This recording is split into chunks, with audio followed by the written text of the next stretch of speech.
ओम शांति। संपूर्ण पवित्रता पर 6 अप्रैल 1995 की अव्यक्तवाणी है। टाइटल है प्योरिटी की रूहानी पर्सनैलिटी की स्मृति स्वरूप द्वारा मायाजीत बनो। आज स्नेह के सागर बाप दादा चारों ओर के सर्व स्नेही बच्चों को देख रहे हैं। हरेक स्नेही बच्चों के मूरत में रूहानी पर्सनैलिटी की झलक देख रहे हैं। बाहर के रूप में तो साधारण पर्सनैलिटी वाले हैं, लेकिन रूहानी पर्सनैलिटी में सबसे नंबर 1 है। दुनिया में तो अनेक प्रकार की पर्सनैलिटीज गाई जाती है। शरीर की भी पर्सनैलिटी, कोई विशेषता की भी पर्सनैलिटी और कोई विशेष पोजीशन की भी पर्सनैलिटी। लेकिन आप सब के चेहरे पर चलन में कौन सी पर्सनैलिटी है?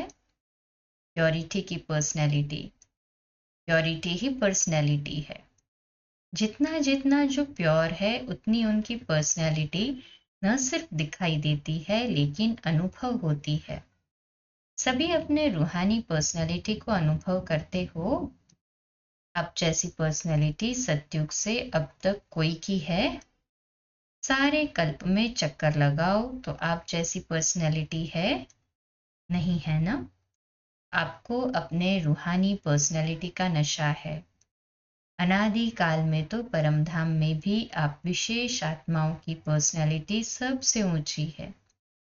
चाहे आत्माएं सब चमकती हुई ज्योति है, लेकिन आप रूहानी पर्सनैलिटी वाली आत्माओं की चमक अन्य सब आत्माओं से न्यारी और प्यारी है। अपने अनादि काल की पर्सनैलिटी को स्मृति में लाओ। आई स्मृति में? देख रहे हो बाप दादा के साथ साथ कैसे रूहानी पर्सनैलिटी में दिखाई दे रहे हैं। अपने आप को देख सकते हो? तो चलो चले जाओ अनादि काल में।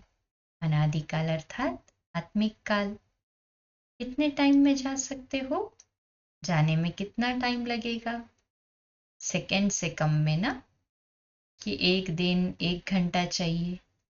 सेकंड से भी कम, जहां चाहो वहां पहुंच सकते हो।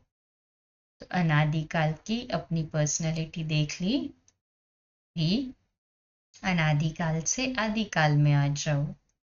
आ गए या अभी चल रहे हो? पहुंच गए? तो अनादि काल से आदि काल में अपनी रूहानी पर्सनैलिटी देखो। कितनी श्रेष्ठ पर्सनैलिटी है। तन की भी तो मन की भी, तो धन की भी और संबंध की भी। सब प्रकार की पर्सनैलिटी कितनी श्रेष्ठ है। तो आदि काल की पर्सनैलिटी देख रहे हो? कितने सुंदर लगते हो, कितने सजे हुए हो, कितने सुख शांति प्रेम आनंद स्वरूप हो। तो आदि काल में भी अपनी पर्सनैलिटी को देखो। स्पष्ट दिखाई देती है। वह 5000 वर्ष हो गए तो थोड़ा स्पष्ट नहीं है। सभी को स्पष्ट है। होशियार हो सभी। तो आदि काल भी अपना देख लिया।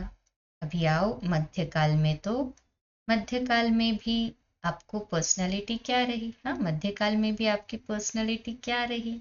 मध्य में अर्थात पूज्य काल में आपके जड़ चित्र कितने विधि पूर्वक पूजे और गाए जाते हैं।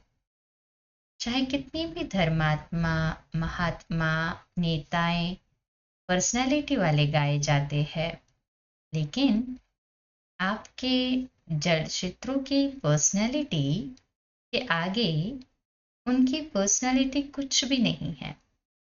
जैसे आप सबकी पूजा होती है, वैसे कोई महात्मा या नेता की, धर्म आत्मा की विधि पूर्वक पूजा होती है?